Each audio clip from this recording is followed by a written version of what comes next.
We got depth charts, baby. We're going to talk about that and football being here. All that and more here on the Sooner or Later Sports Show. Thank y'all for pulling up. I'm your host, Jay. We got Coop as usual.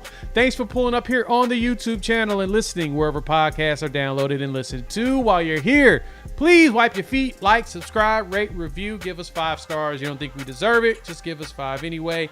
And gifted. So on today's episode of the Sooner or Later Sports Show, we're going to dive into a few topics like the depth charts are in. So we'll talk about who's going to be playing against Temple and who ain't. Our expectations, we're going to have some breakout candidates on both sides of the ball. Predictions for college football. Me and Coop's going to pick who's going to win each conference and who's going to make it to the playoffs. Then we'll wrap things up probably with some talk around week 0 and all that jazz. Hit us up on the Unfair Fan Line, 430-901-1906. Let us know what you think of the show. We'll make a call-in show in the future. But, yeah, y'all can definitely pick up the phone and hit us up, 430-901-1906. Coop, how are you, my man? Well, outside looking like a little rascal, I feel pretty good, Jay. Yeah, my bad. We made some hats, sent one to Coop. And that one came out to be super small. So now I'm remaking that hat. That way it's not as brutal. So Coop, go ahead and swap out hats. Get something a little bit more comfortable for your head. We also got this one, trucker hat. There's only one, Oklahoma. Check it out in the link in the description below for the merch. Coop's got the all in shirt that is also in there. But hey, shout out to y'all, man. Thank y'all for the love and support y'all have always shown to us.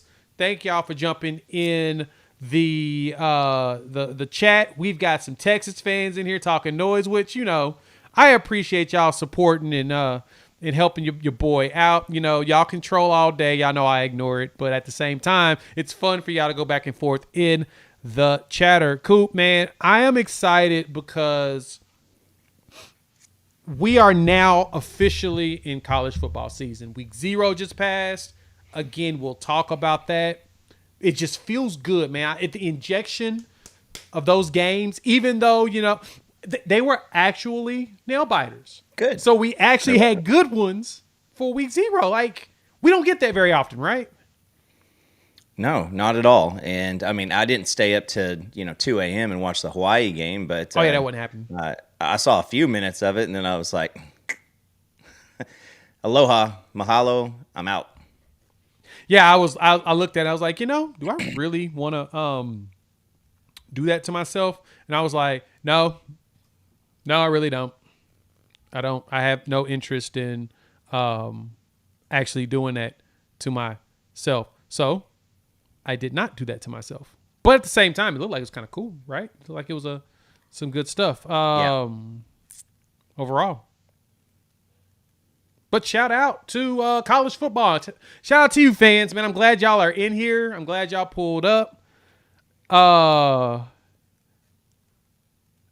Get your boy at Opinion Sports. I have no clue what that is.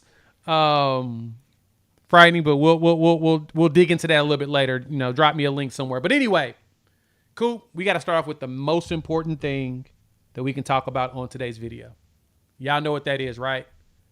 Me. Depth charts, baby. We got the depth charts. No, not that pretty face of yours, but we got depth charts in. So we got to talk about the depth chart. So let's dive into that first and make this magic happen. Let me pull it up for y'all. Here it is. We got our depth chart.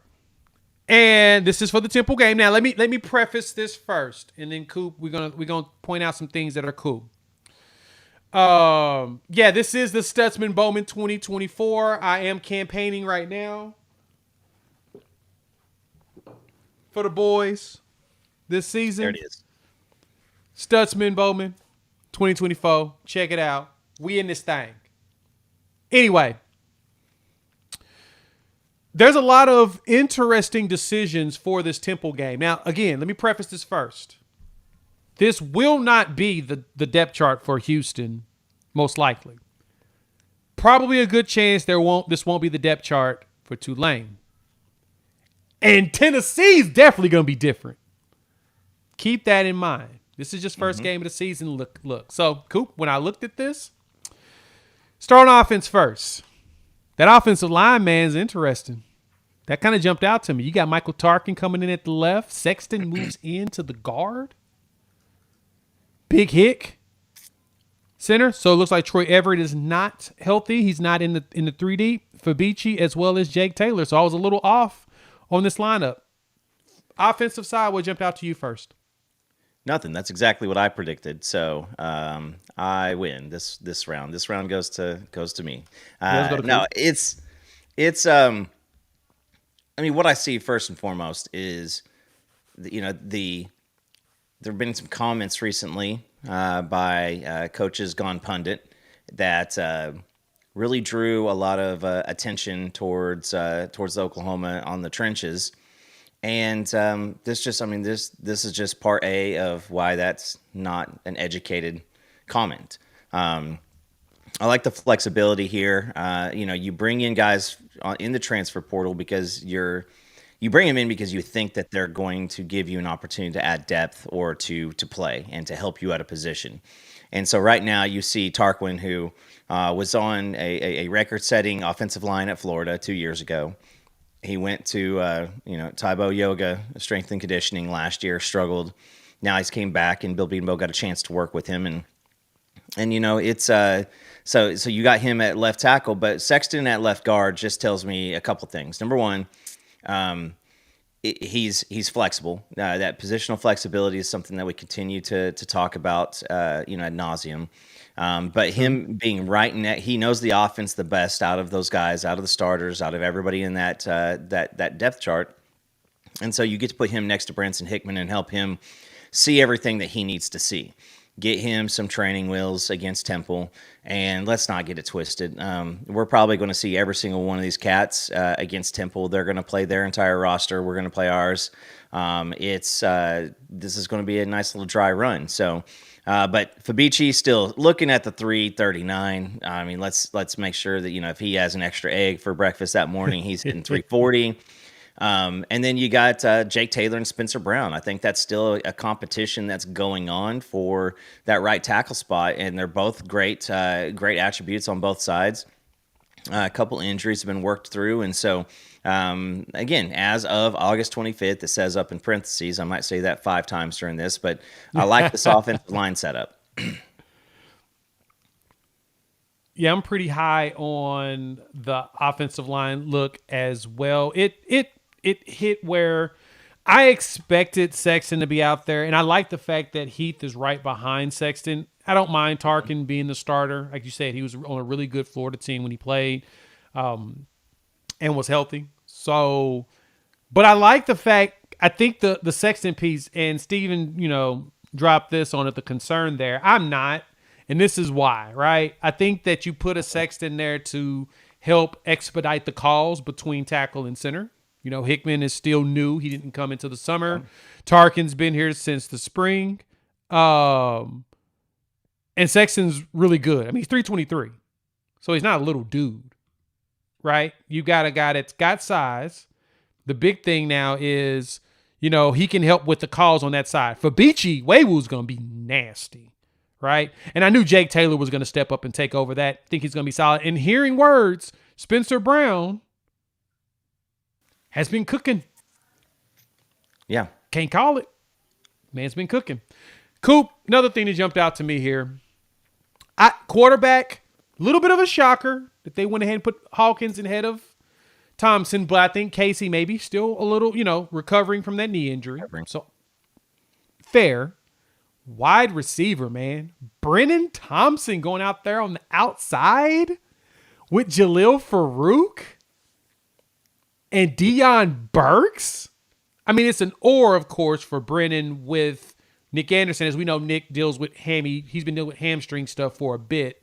So he's making sure that he's nice and healthy going into the main games, which the good thing is the hammy situations hasn't kept him out of games, but it slowed down moments, and they're going to make sure that he's good and healthy going forward. But for the Temple game, having Brennan out there with Farouk and Deion, ooh, wee. Sounds like somebody's going to go deep on it very often. Let's just be honest. Temple may be one of the worst teams in Division One, and there's not a person on their team that is going to be able to keep up with Brendan Thompson. And I mean, you can run Brendan Thompson on a couple deep routes and, clear out a safety and a defensive back with him going deep. And now you're playing with an advantage, at 9-on-9 at that point, with the quarterback run game, as always a possibility. So, yeah, I mean, that's a pretty. I mean, we're going to see a downfield bomb a couple times in this game, just because the speed between Burks and Brendan Thompson is just nothing that Temple's going to have any type of an answer for. That's exactly what I was thinking about, is just the speed that you're going to get on the outside with Brennan and then Burks there in the slot. Oh, because I was actually wondering if we would see more Brennan behind Burks in the slot, but it appears that that's not something that we're actually going to see for the most part. Now, I can also see us going with 4 wide on a regular basis. As expected, Bauer Sharp, for the most part, takes the starting tight end, but Jake Roberts is right there with them in the oar, so you'll see a combination of both. And then you're seeing Cade McIntyre and Caden Helms, who he's getting healthy, doing some stuff. Yeah, it's what type of offensive sets does Oklahoma and the coordinators between Joe John Finley and Seth Luttrell show in the first 3 games? I mean, that he's a big 11 personnel guy, having a tight end on the field, but don't be surprised if you see some 2 tight end sets, because Bauer Sharp, he is a willing blocker and seeks it out. And when you got a tight end who is a willing blocker, but who's also super athletic like that, you give them a little pill and run, and it's going to be hard for people to keep up, even in conference. But I like seeing, Cade McIntyre or Caden Helms out there, because the athletes are real.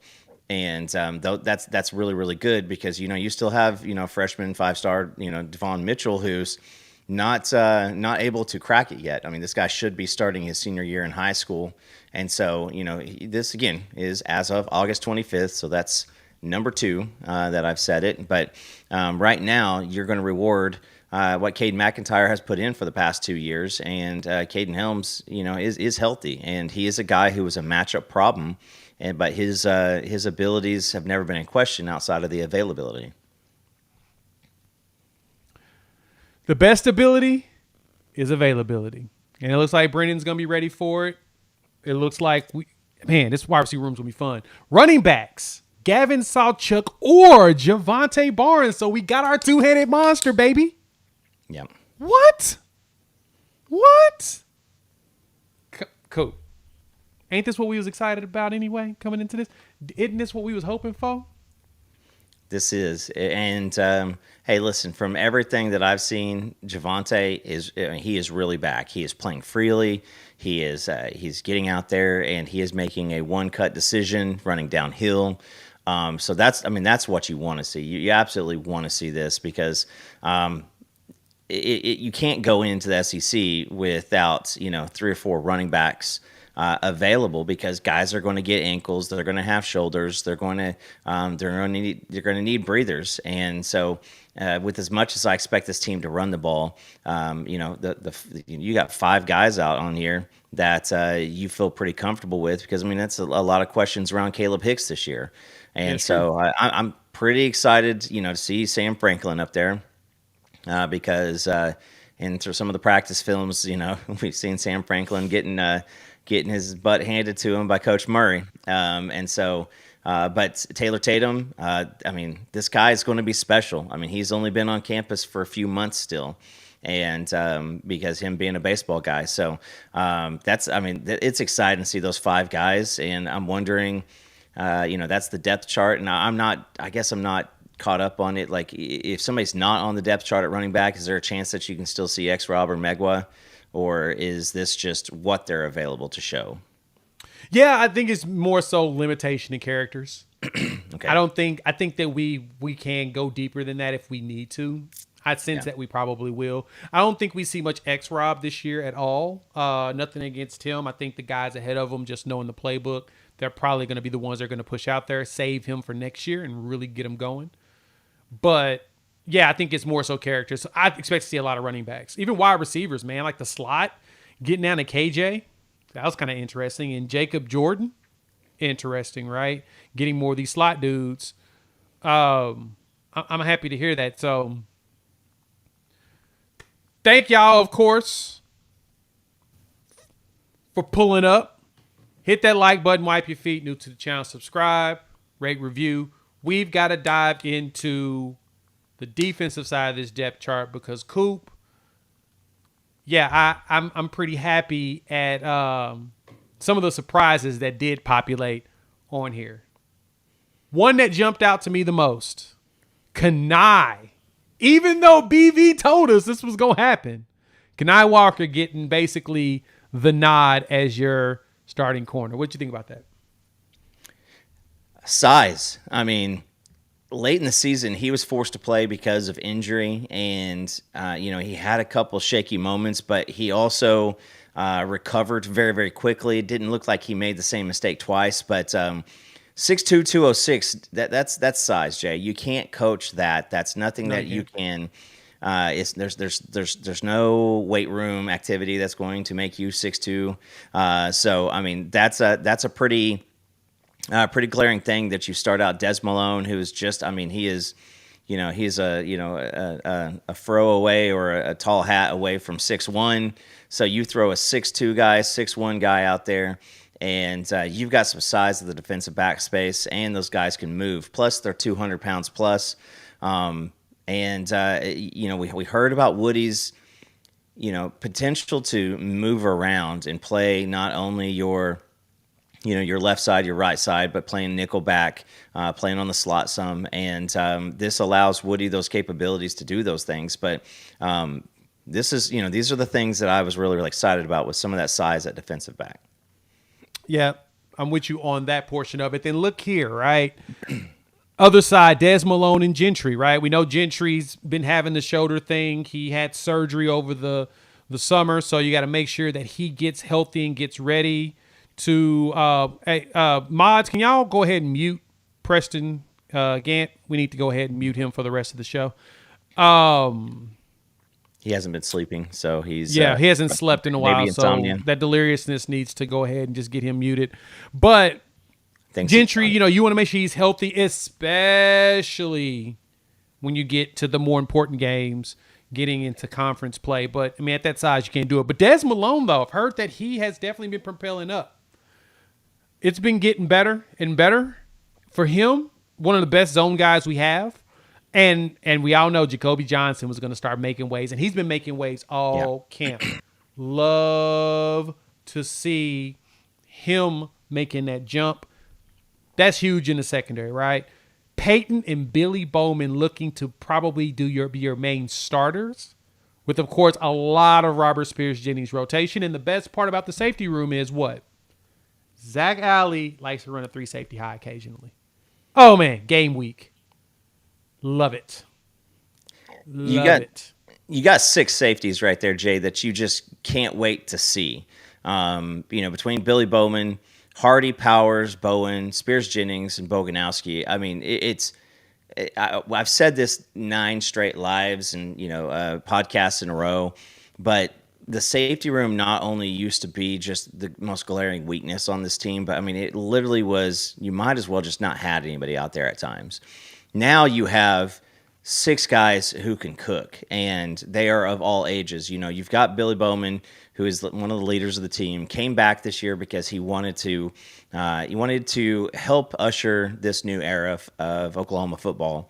And this is a guy who's a ball hawk. He's going to have other roles on the team also, so that's when you can slide in, a Hardy or a Powers, and that should have you excited because this I will say between the cheetah, the strong safety, and free safety, we get a little bit closer to that positionless football to where you just have 3 or 4 guys out there at times that really don't have a an abbreviation above their name. It's just a dude out on the field that is playing one of three potential positions. So, I mean, that's excitement right there. Which is funny, as you say that cheetah role, man. Look at that. Kendall Doby, of course, we knew he was going to probably be your main guy, but he'll probably be more of the nickel cheetah, and then you will have Samuel Musigo at linebacker, which he's faster than I thought, right? Like, his game speed is nice. He's going to be fun to watch the next couple of years. He's going to be the dude that's really going to jump out, that's going to shock a lot of people, right? He's one I'm just like, oh, didn't realize. I'm sorry, I was not familiar with your game. My apologies. He's one that you definitely 100%. Have in that. But, Coop, as we go into this, though, defensive line, and don't worry, as you ask your questions after this, we're going to go jump in and answer questions that's been added in here. So definitely add those into the chat. We're going to jump into it. And I saw we had a super chat, and we'll address that once we finish up this portion of it. But, Coop, looking at the defensive tackle, Jaden Jackson, the freshman, getting himself a nice spot there in the 3 technique. Did not rethink that. Did not expect for the 3 technique between Jackson and Halton. I figured Dominic and Dejon Terry would be out there together, but it looks like it's going to be DJ and Dominic running the nose. What you think? As of August 25th, that is number 3. Jaden Jackson's earned it. He's earned his spot out there. He was pushing for 300 around the springtime. He's added the good weight. He's added the strength. Again, with some of that maturity too, he's only going to get bigger and stronger. Right. He's shown not only the propensity to just be a brick wall that you can't move, but he's also shown the ability to shed a block and get in the backfield. And so Jaden is going to be one of those guys who it's hard to, how do you scheme against him? Because when you look at like a G-Baby, a Grayson Halton, he's got a little bit more of the pass rush capabilities. And so you got 2 different guys right there. But, I mean, Jaden's earned this. This is no shade towards, Dominic Williams or DeJoun Terry, that is. It's no shade towards DeJoun Terry. Like, this guy is a leader on the team. He is he's a guy who has plenty of SEC experience also. This is just what Jaden Jackson's earned. And so you got 312 and then 312 with Dom Williams too. Coop. And Jay, another thing is they play with a lower center of gravity.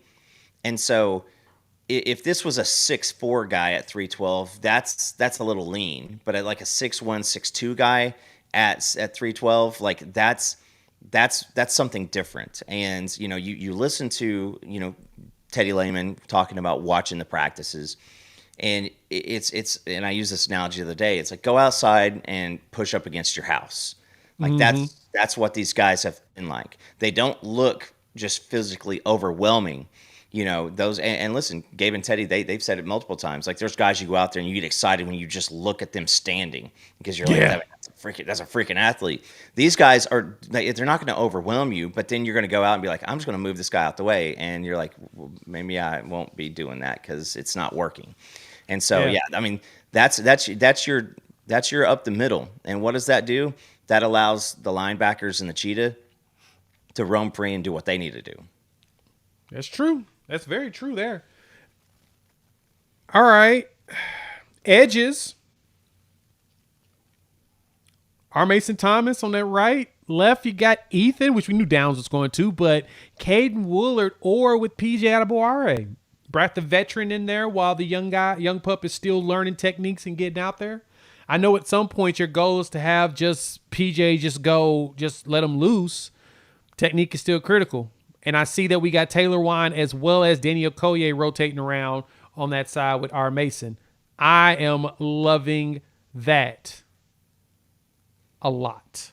That's going to be fun to see game 1, right? Yeah. That's going to be fun to see game 1. Anything on those 2 real quick?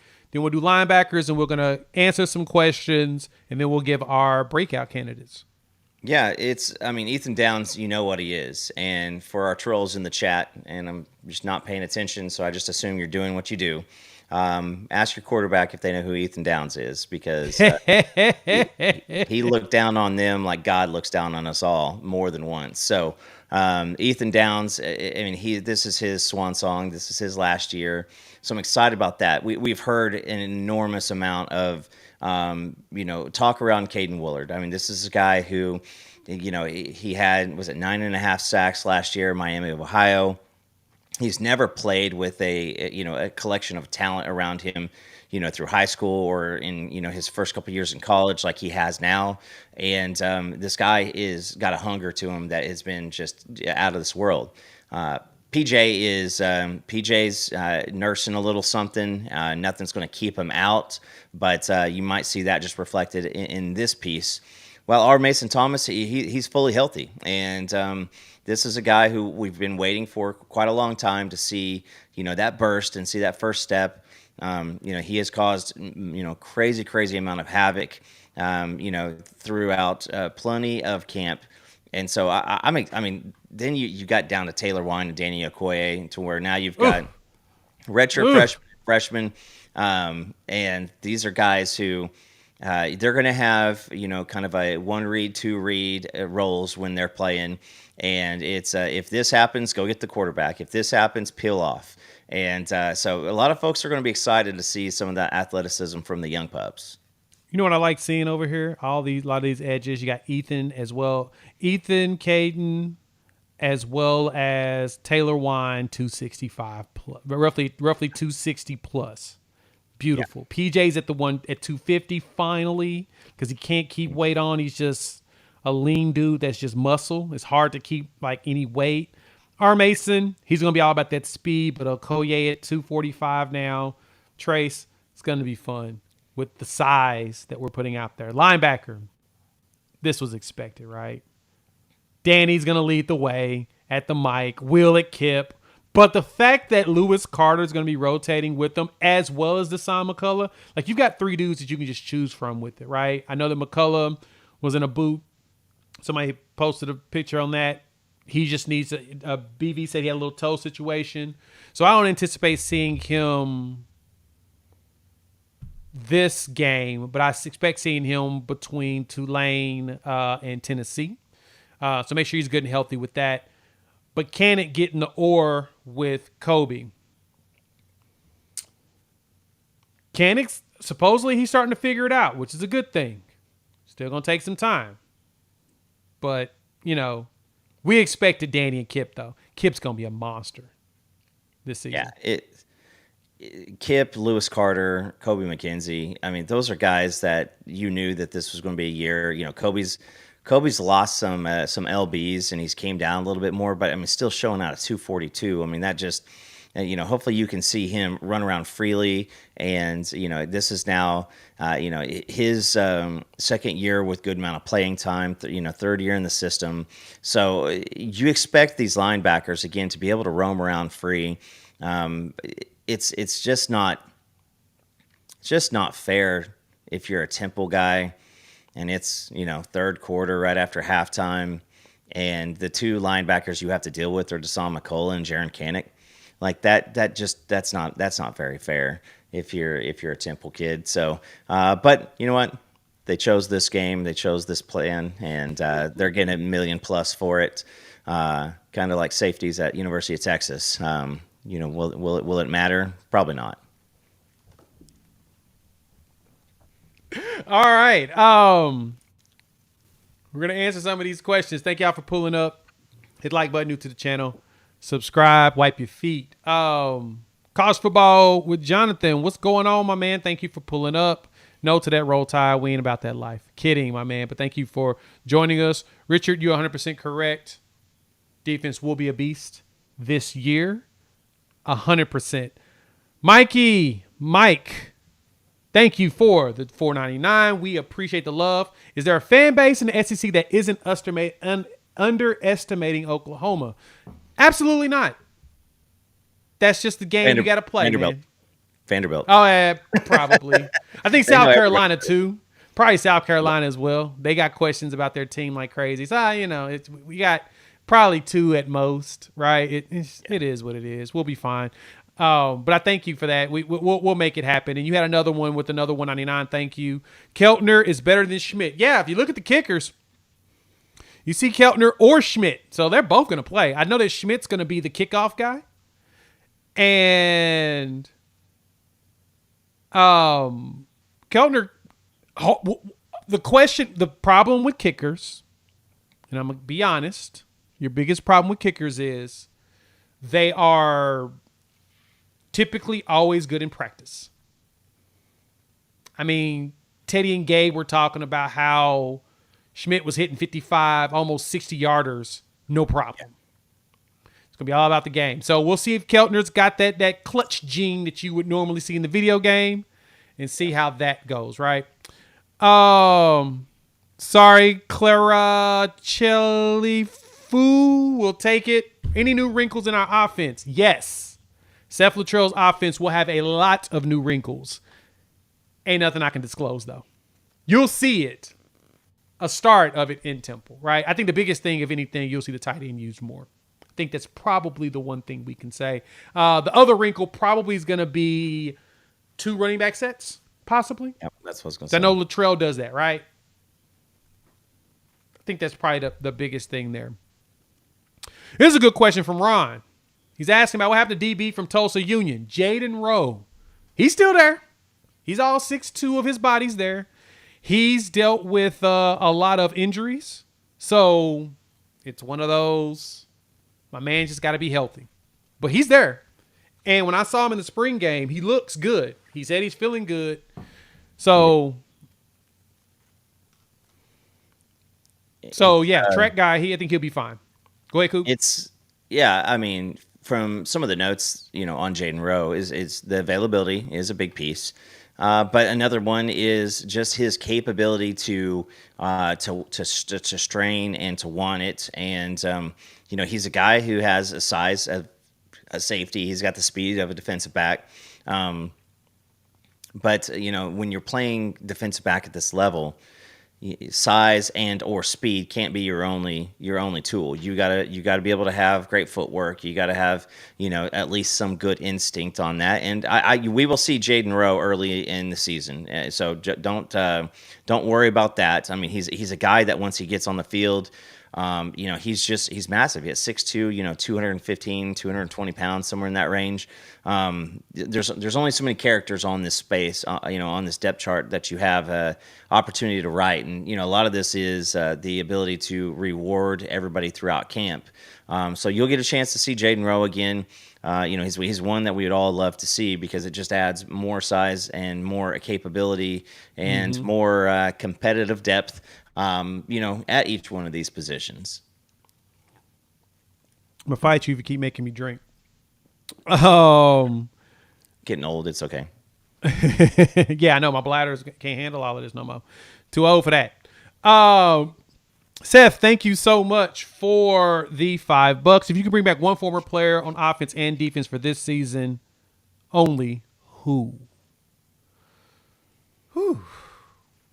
How far are we going to go back? Do we keep a cap at 2,000? Let's cap it at 2,000. I think capping on the national championship team is probably the best option this century, basically. I'll go with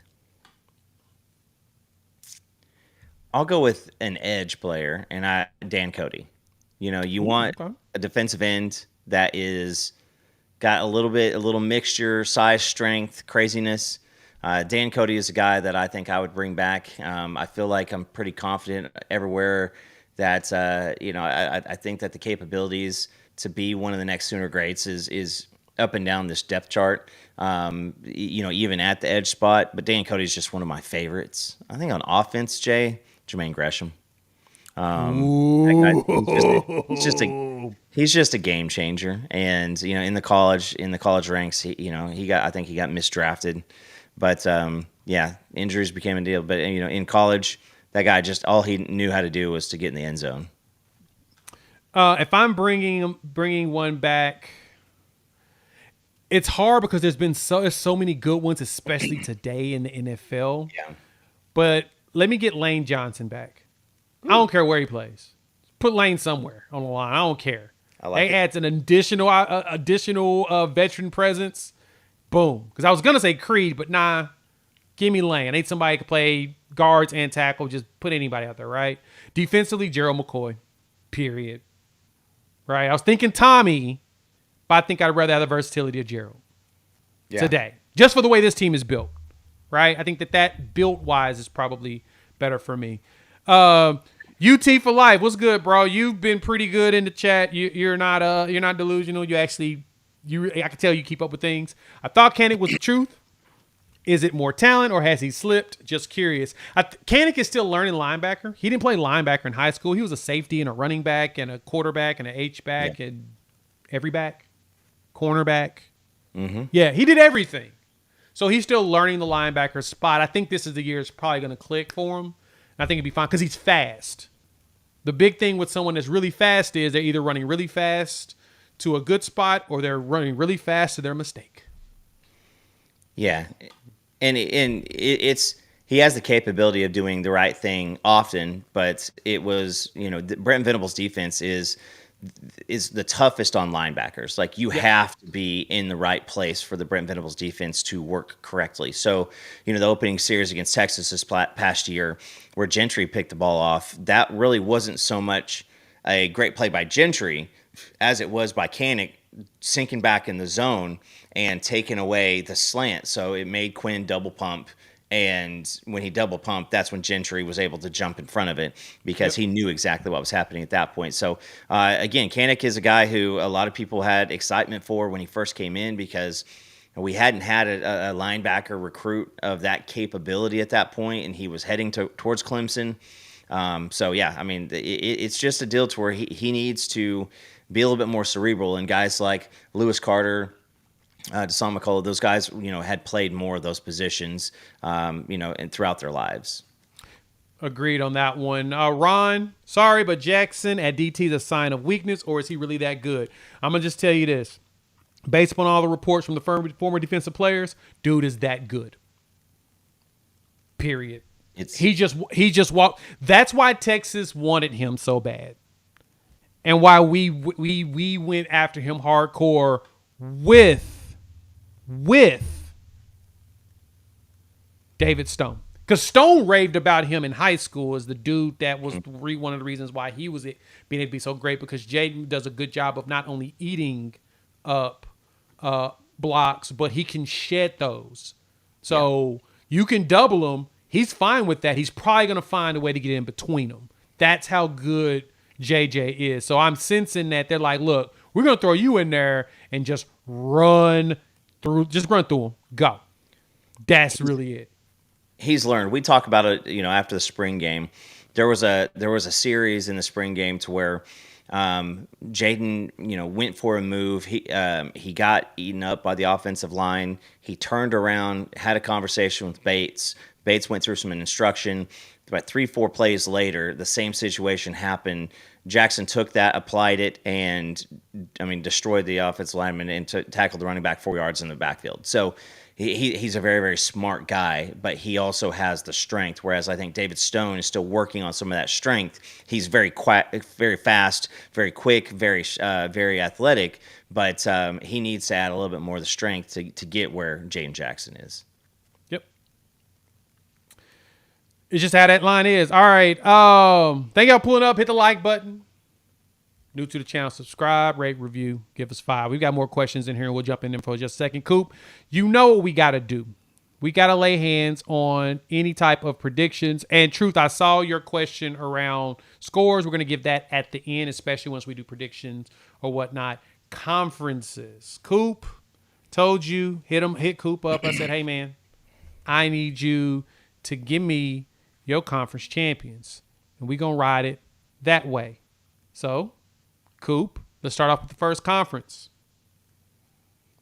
the ACC. We're going to ride ACC. Who you got winning ACC, man? We had them week 0, and it didn't look very good for a team that a lot of people was picking to win. What you think? I'm not super confident on my winner, Jay. But I think after seeing week one, I think I can definitely say that, like, I'm very confident that I don't think Florida State has the capability to do that. I don't think at quarterback, unless they make a switch and they see improvement.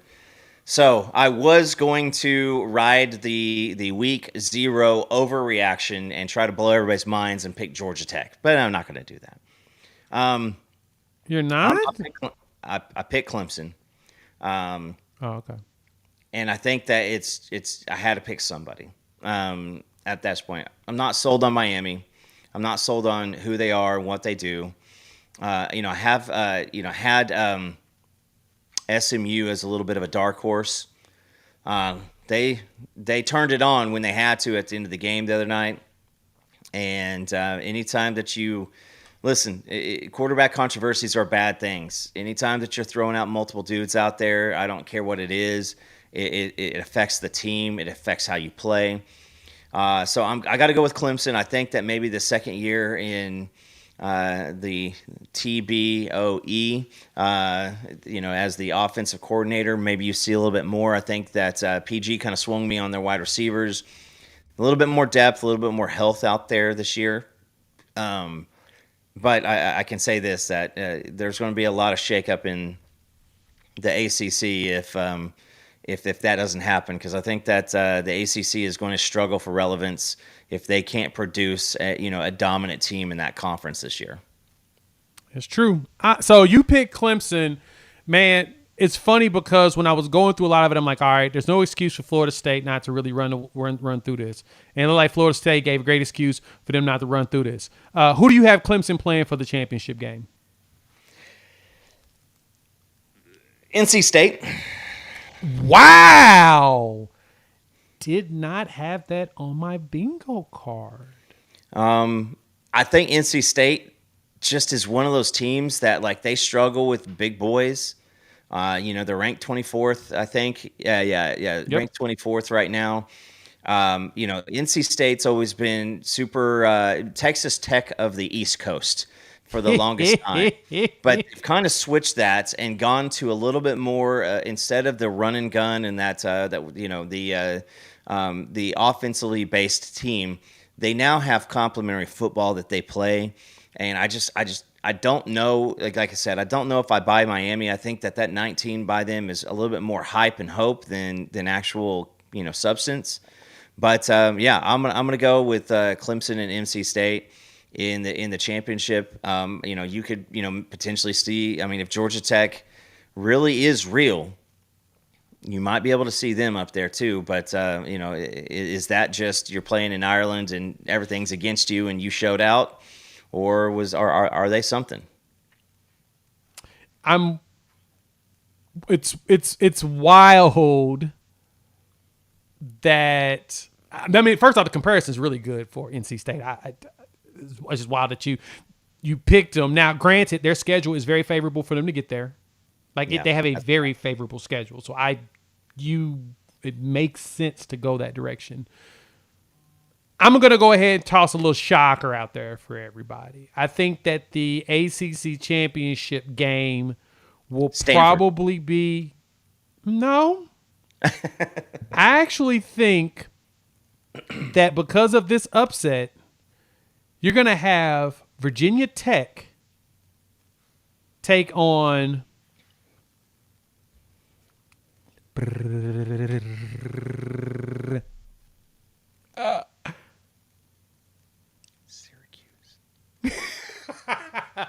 Absolutely not. I think that Clemson turns it around and they go back. I was going to pick Florida State 2 weeks ago.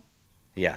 But then I was like, man, you lose both Fisk as well as Jared Verse on the defensive line. I don't think it's going to turn out what everybody thinks it is this year. And then, boom, this game, it looked like their defensive line was not very good. It just did not look good at all. So, for me, I'm rolling with Vatek taking on Clemson in the championship game. Vatek's schedule is very favorable. They're also bringing back one of the highest returning production teams in the country. I think they're like 2 or 3, they're in the top 5. Let's put it that way. because Oklahoma State's up there like at 3 or whatever. Iowa State's up there as well. They're bringing back a ton of players. If they get it together, there's a very good chance that Vitek just shocks everybody in that conference. All right, we're going to roll on down. Big 12. Oh, the Bless Your Heart Conference. Let's talk about the Bless Your Heart Conference. At least when I talk at the ACC, they're struggling for relevance. This is just a conference that I just wonder if anybody cares about, outside of the fans of those programs. But I got K-State and Iowa State playing in the championship game, and I think I'm going with K-State. K-State, Iowa State. Wow. I am intrigued by that. I think you got arguments for probably 5 or 6 different teams. A lot of the schedules, either you start out really, really tough up front, or you end on a really, really tough, back end. You got Kansas State, OSU, Utah. Those are all a bunch of teams. A lot of people getting kind of excited about TCU. I like what K-State has on offense. I think that, they've always played that yeoman style defense. Now they don't have to really play, somebody who is going to 100% out athlete them with OU or Texas on, at least 1 or 2 games a year. Iowa State though, man, it seems like there was either, Oklahoma or Texas out in front of them year after year after year. And those are the 2 that I have. But, listen, that's the one that if I have 0 of those teams in there, it wouldn't surprise me either. Yeah, that's true. And that's just kind of how that conference goes. When I was looking at it, man, I think the one that jumped out to me, of course, Oklahoma State and Iowa State both bring back so many players. Kansas, Jalen Daniels is back. They've got Devin Neal at running back. They still got those 2 ridiculous corners in Kobe Bryant and Mello Dotson. So they've got a lot of dudes, right? But Kansas ain't even playing at their home stadium this year. They're playing at Arrowhead all year long. So that's going to be a little bit of a disadvantage for them. So I'm going to go ahead and throw a little bit of a weird wrinkle in here. I was checking their schedule not too long ago, and I feel like their schedule, because it's maybe one of the tougher ones in the conference, may be a way for them to go out there and start upsetting folks. Man, I think West Virginia makes it to the conference championship game. They're bringing back a lot of players, and Neal has been figuring some stuff out. Initially, I had Kansas versus Utah, and the reason I had to back off of that is because we're dealing with 2 teams with 2 quarterbacks who are returning from injury. Even though Jalen Daniels literally has not played, he's missed 14 of the last 26 games. Too many games for me. Kansas, you're out. Utah, they did bring in some pretty nice wide receivers that, when used, they're good. Give me Utah versus West Virginia in the conference championship game, and I think Utah wins it. Hey, and Jay, I'm just going to throw out a team that a lot of people will think that I'm crazy, but watch out for UCF. If they get anything from that quarterback position, their schedule may be the only one in the Big 12 that actually is extremely easy. And, I looked long and hard trying to convince myself that might be a team there too.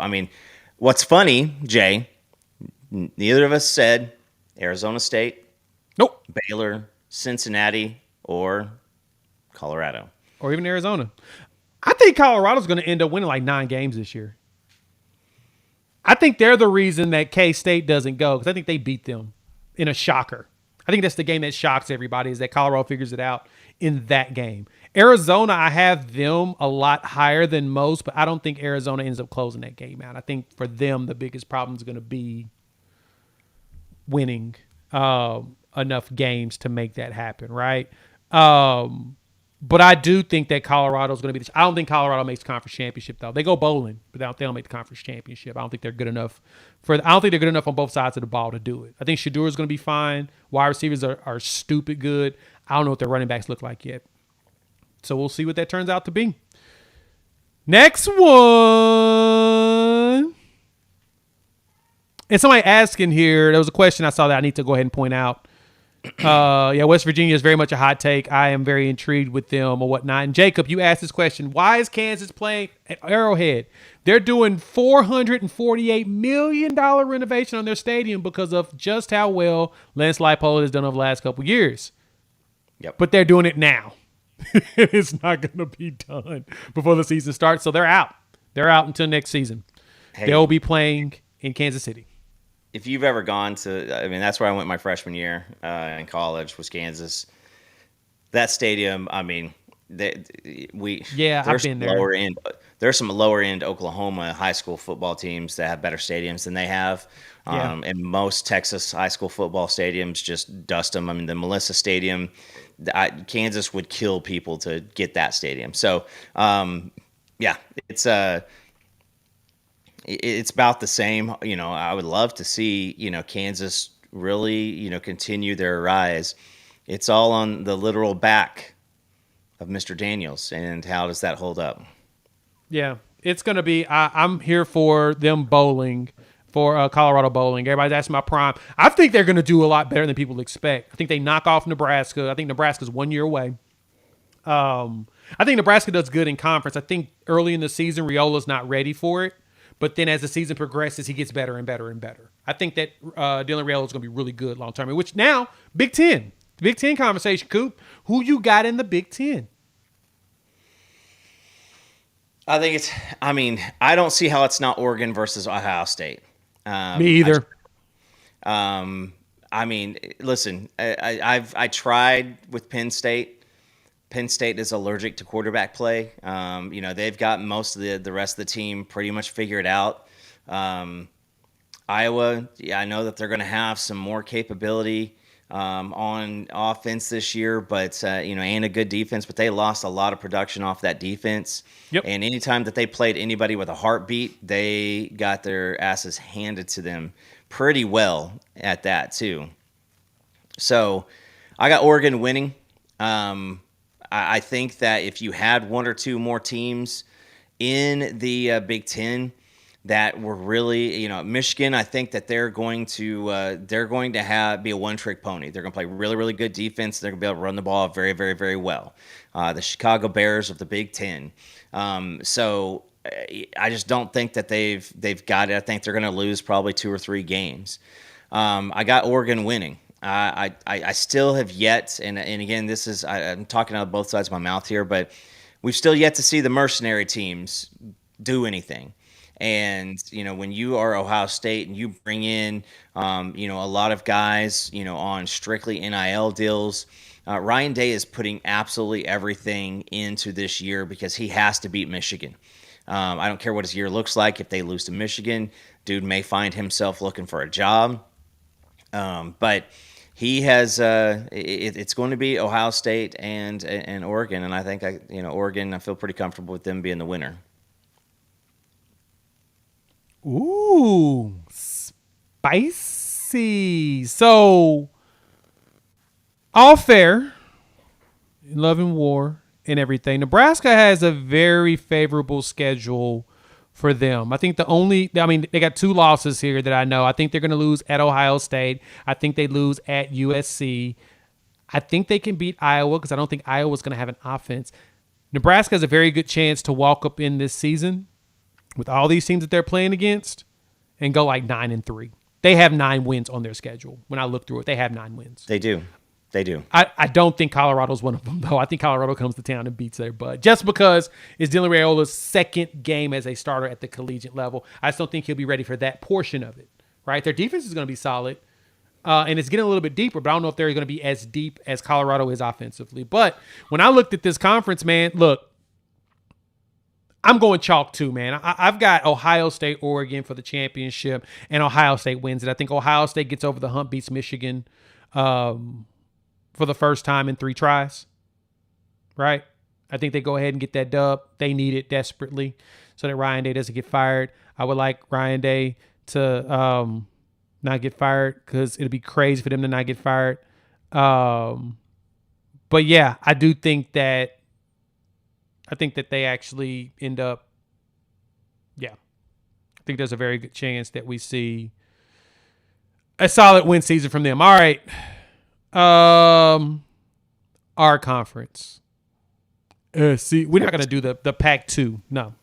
SEC. SEC. Let me zoom this in a little bit more for everybody to see. I'm not gonna say that. What? Pac-2? No, SEC. That's listen, I could say that for all of our Texas guys, Alabama fans in the chat right now, these universities, we shouldn't be saying that shit. Like, we should not be chanting that SEC. I know that you're doing it as a joke, but that's for the South Carolina, Mississippi States, Vanderbilts, Missouris. That's for the people who aren't anything and won't ever be anything and need to tie themselves to folks who can win. So, Right. but yeah, no, so just that's a little kumbaya moment for our Texas guys in the chat. Like, yeah. Now, we were thinking about doing it during OU Texas this past year. I thought that would have been pretty funny if everybody would have broken out into an SEC chant just in unison, just to kind of flip off the Big 12. So, but I concur. Do you want to go first on this one? No, I'll let you lead the way, sir. You lead the way. I hate you. I love you too. As Coach Dent was good, my man. Georgia versus who in the SEC championship? I mean, everybody's calling Georgia at this point. I mean, that makes sense. I think. I mean, listen. My money is legitimately where my mouth is on this pick. So if you want to call me a homer, my money's there. I got Georgia and Oklahoma in the SEC championship game. I think that may be too much for OU to overcome, ending with Bama, LSU, Georgia 3 weeks in a row at the end of the season. So I got Georgia winning it. But listen, if that's the case, I will lose $100 and I will be very, very happy on an appearance. And I'll lose a little bit more on a couple of other bets. So, but yeah, I got Georgia winning it over OU. Okay, I like that. Well, I just put the hat on twice for y'all. It's only one Oklahoma. SEC championship. I think Oklahoma versus Georgia is going to be it, and I think Oklahoma wins it. I said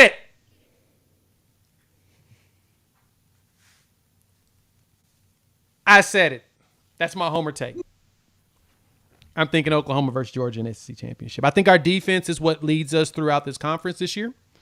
If you've listened to me for a while, you've heard me say bringing back 86% of your production on a team led by Brent Venables, where he is a defensive guy. It took me a while to get to this point, but I needed to hear about some people in there. I'm riding with Oklahoma doing it. I think that Brent Venables makes it happen. I think that the conference leadership really sees a chance, and this is something that we may see play into fruition. And there's a reason why all these tiebreaker rules just came out. I think you've got so many different teams that have the capability of being up there at the end of the year. You got, I have very, very strong feelings that there's a reality check coming for, our friends down south. I don't think Mizzou has the gas for it. I think that you're going to see in Alabama, Oklahoma, Ole Miss, and Georgia be very, very, very close in schedule. And you know what? I think that our head-to-head win over Ole Miss is probably going to be the thing that gives us the nod towards that game. Ole Miss's schedule seems pretty easy to me, and it was hard for me not to pick them because they got a pretty easy schedule. Right. Lego, good point. That's kind of what makes sense around here, right? No. As y'all know, I've been bullish about our defense. Very bullish about our defense. And I've been bullish for a reason. And frightening, yes. I actually have already taken that plus 500 when I was in Louisiana. Already dropped my hundo on that. I am very bullish on the defense being the reason why we do it. I think we ride with the defense, similar to what Clemson did when Venables was there. I am heavy on the defense is what's going to ride us through. Schedule is tough in some people's eyes. We'll see how tough they are as the season progresses. Because I think the one thing we got to keep in mind, too, is these teams also got to be that good at that point when we play them, right? Tennessee has plays against your squad. Coop, they play North Carolina State week 2. Mm-hmm. Does Tennessee get out of that one? Yeah, that's right. You know what I'm saying? I think that we play Tennessee towards the end of the year. I'm a little bit more nervous about that matchup. I think getting them earlier in the year, you mix a fully ready defense for Venables, who has every single tool at his disposal, and technically a first-year starter, playing his first team with the pulse. And it's going to be tough. It's going to be really, really tough for Nico at that spot. I still say that the game at Ole Miss is probably going to be a tough shot. But again, yeah, I mean, you can say this is with what is brought back and the options that we have at the offensive line, and Jackson Arnold does not have to go out and be a Heisman contender this year. He has to be a guy who makes the play when necessary. You're going to lean in on your running game. You're going to have so many options with Deion Burks. He is going to be a guy who probably gets somewhere between 90 and 100 total touches this year. Whether that's and I know that people are going to cringe when I say it, but your tap pass, your end arounds, your jet sweeps. Don't say that word out loud. Jet sweeps are a lot better when you got a guy who's running 4-3-4-4 doing it and has the ability to squat two defensive linemen. So that's a big piece. So I mean, I think that's the go is this the defense will lead this team and the returning production. In truth, I like that you said this. You've got Texas at 10, OU 9, championship is wild. That's like 11 wins. I only think one team gets 11 wins, and I think that's possibly Georgia. But I don't think anybody else gets 11 in conference. If we're going to go ahead and play the game that the SEC is tough, let's play the game that the SEC is tough. Right? Let's be for real with it. Let's go ahead and play it that way. I don't see us having 11. I don't see anybody having 11 wins. Right? I think it's going to be a lot of 10 and 2s. And it's going to be those 10 and 2s based upon who won the game against each other, right? You've got favorable schedules for an Ole Miss, a favorable schedule for a Missouri. Texas has some challenges in conference. Their biggest, I mean, you got a couple of in conference challenges. The tough part for Texas is that it's back-to-back challenging games, and then you got your little brother down there that really hates you, like really hates you. So it's not like you ain't got, like everybody's got something going on, right? I'm still trying to see what things look like long term. Again, I think that because defense is travel, I think our defense is going to be the saving grace. I think we'll be fine at home as well. We're definitely winning over the total. That total number, we're going over that. I'm going to go ahead and ride with that. I've been riding. That's the easiest money I've ever bet. Second easiest, right? Now, and this is funny. Screw it. Oklahoma gets 7 wins. Take receipts. Look, man, I y'all know I try to keep realistic with a lot of the stuff. I think that this is a year as possible because I'm really heavy on this defense. And it's literally it. I'm literally riding on the defense. I get why Texas has got their hype. Me and Coop even talked about it a bit, not in the Discord or whatnot. I get the Texas hype. Your offensive line and your quarterback's back for an offensive-minded coach. You're bringing in new wide receivers, but you got an offensive-minded coach with a quarterback that's been underneath this offensive-minded coach for now his third season. Makes sense to have that thought process. It's the same thing for us. We got a defensive-minded coach bringing everybody back on a defense who's infamous for having his defenses top 5 within his 3 years. Well, I mean, we watched him do it at Clemson with national championships, right? Those defenses were really what helped them propel and make the offense's job easily. There we go. That's what we're doing.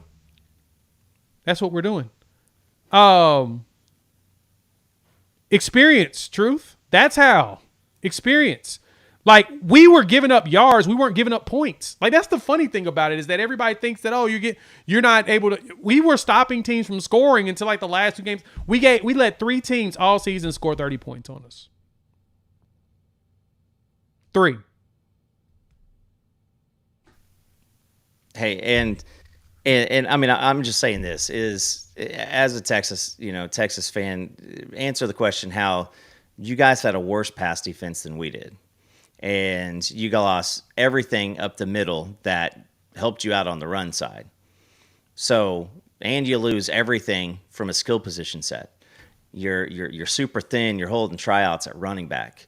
And I say this is, please show up every single week. Please show up every single week, because I will say, listen, I'm right, and I'm waiting for you to say, you know what, I was wrong, or vice versa. But right. I think it's I've listened to a lot of talk, from people who know ball and are not Texas fans, say there's a lot to worry about with this team right now, because if you guys have any issues at the wide receiver spot and it gets hard for Quinn, those rumblings start happening. And that's not good. That's not good for a championship hopes. But let's not pretend that Texas has been doing this year after year after year either. Right? Winning is new to you guys. Also, let's point this out too. We're going to a conference where like yards passing aren't a big thing. Like the Big 12 is infamous for having quarterbacks throw for, 3,000 and 4,000 yards per year. Y'all know Auburn, I think, only had like 3 dudes throw for 3,000 yards in a season in like the last 20 years. Yeah. Right? Like, that's something to consider. Consider the audience, who we're playing against. The only ones that were putting up yards like that, LSU, which Jane Daniels did all of it by himself, basically. They're changing a lot of stuff around. Alabama. And I don't think, how many yards did Milroe put up last year? Let me pull that up real quick. Because, we had questions. Heck, they started like 3 quarterbacks in one game, which was like the weirdest thing in the world to me, of course, but it wasn't 2,800 yards. 2,800 yards. Right, like we're passing yards are numbers that you get in the Big 12 and the Pac. They're infamous for having like stacked amount of yards, right? Like when you go into the stats from last season, as far as passing yards, most of those passing yards came from. So you had Beck, Daniels, and then you had Dylan Gabriel at number 9 at 36. And I'm scrolling. Quinn was at 15 at 34. Wait for it. Dart threw for 33. And Cook was right behind him at 33. Rattler got him 3,100. And Rattler's at 28th in the country. Mertz, 2,900 at 38. And there's a bunch of Big 12 quarterbacks up here with them. My point is, Jay, you're with what you're going through here. I've got this chart that I did a few weeks ago with wide receiver catches. Missouri number 1, returning production. Missouri number 1, Oklahoma number 2, Georgia number 3, Tennessee number 4, Mississippi number 5, LSU number 6, Texas number 7, Alabama number 8. So that's returning receiver catches. The yards are about the same thing. Listen, my stuff is not because I really want Oklahoma to be a winner. There are a lot of stats. I mean, you guys have seen the stuff in the core that I've thrown out there. There's a lot of stats, and the tougher offenses, there's not very many of them. It's not the same thing as the Big 12, and it's a lot of turnover in the quarterback room and in the schemes and the systems in the SEC this year. And I've been saying that for 2 years. Right. That's the thing. Like, and truth, I get where you're pointing out this passing yards thingy. Cool. I mean, that's cool. We're not concerned about passing yards that we're giving up. We're concerned about the points that we're giving up.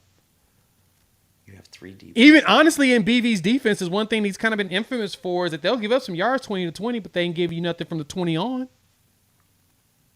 Unless you're just going to a whole bunch of deep touchdowns, which we weren't giving up a bunch of those, right? Yeah. Like, if we even let's go back to the bowl game. I know a lot of people are still judging Jackson Arnold on the bowl game or whatnot. And Coop, this is the funny thing about it, is that if we didn't have that fumble by Farouk on the first one that was returned for a touchdown, we're about to be scoring. It's going to be 31 to like 13. Yeah. Then what? Then what the argument is? Then what the conference, you know what I'm saying? We gave up 30 points to 3 opponents. That's what I'm looking at. Can you not give up a whole bunch of points? And I think we can stop them from scoring. And one of those was Texas, which we won. Yeah, we gave up 30 to Texas, and one of them, and y'all got a punt block for a touchdown. Yeah. We scored, what is that, 23 offensive points? Yeah. We're not asking any Texas fan to quit being a Texas fan. Right. But here's the thing is I don't, it doesn't matter what Oklahoma does. I think you guys are in for a rude awakening type of a season.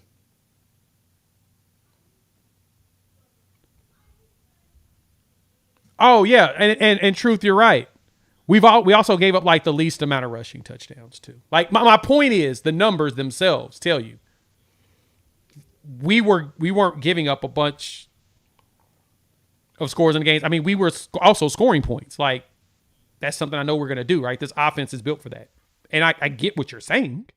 My point is still. Oh yeah, those 3 turnovers were from guys on the team still today. And dudes making plays. That's kind of the point. Those dudes make plays. That may be the dumbest argument you've ever thrown. I mean, it was dudes making plays. Defensive setup. Like I said, Gentry's pick was perfectly played defense. Appreciate you, bro. The hit on Jatavian Sanders, he got his clock cleaned. So and then again with the fumble with Quinn. So I mean, like, don't say we gave you 3. We took the ball from your ass 3 times. We took them.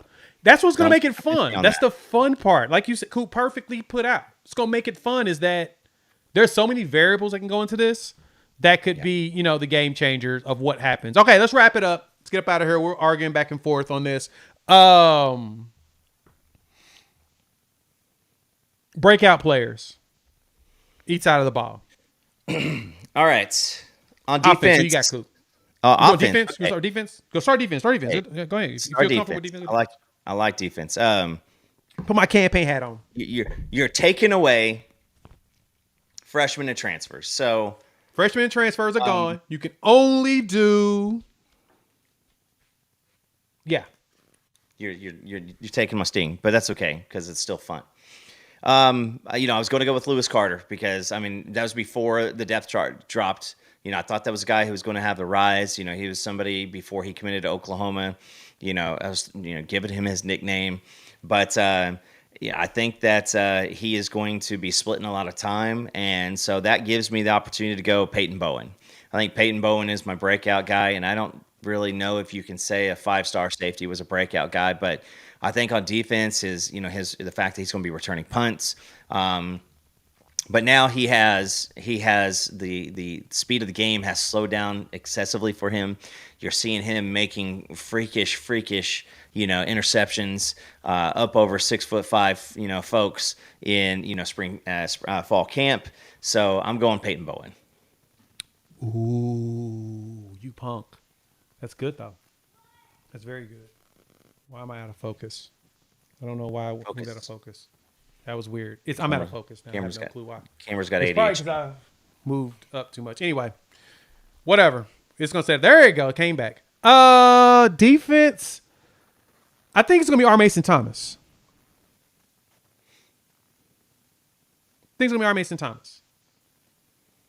I think that he's going to be the dude at the edge. He's going to be healthy, and he's going to go out there and make some plays. I think he's going to be the breakout guy that's going to jump off the screen.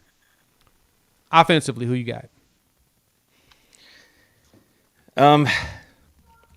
This guy stays healthy. It's Brennan Thompson.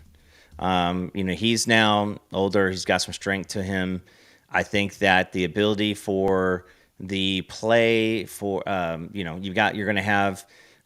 You can't really pick Nick Six because that guy, he scored 10 touchdowns. He's the returning. Is he tied for the most touchdowns returning in the SEC? So you can't really pick him. Deion Burks is a transfer. I think he's going to eat in so many different fashions, and you forget that there's also another guy who is fast as hell out there. So if health stays in, I'm going with Brennan. So Brennan comes in here and upsets these Texas fans. I actually like that idea. That's a very good one. That's a good one. I struggled with this one a little bit because I have a few guys that I'm really, really intrigued that I think is going to be able to make something happen. But, I'm going to simplify it. I think Javonte Barnes has that year that we've been expecting out of him. I think he breaks out at running back, him and Gavin Sawchuk. I think he becomes the dude that jumps out. I think that that's going to be the one that's going to be huge. I think it'll be 100% on Javonte Barnes taking some stuff back skill wise and being just nasty in the run game. So let's go with that. I'm here for that one. All right. Cool. We're going to get up out of here, man. Thank y'all for pulling up. Hit the like button. New to the channel. Subscribe, rate, review, all of that. Truth, we'll talk more about this another time because as I pointed out, you're only talking about yards. You did talk about scoring at 46. If we jump that up from 46 to a lot lower, that means that, hey, we may give up yards, but we're not giving out points, which is the most important thing. Hit that like button, wipe your feet, new to the channel, subscribe, rate, review, give us 5 stars. Final score for the Temple game. Coop, you want to give an early score or do you want to wait till Wednesday night? You got one ready? I do, actually. Over-under sitting there with 59 right now. Yeah. I think the defense special teams are responsible for 2 touchdowns. So I'm going to go with 65-3. Ooh, wow. I'm going to go ahead and pull up from like last year, but a little bit less. I'm going to go 60-0. We barely go over the number. 60-0. Holla at y'all later. Peace.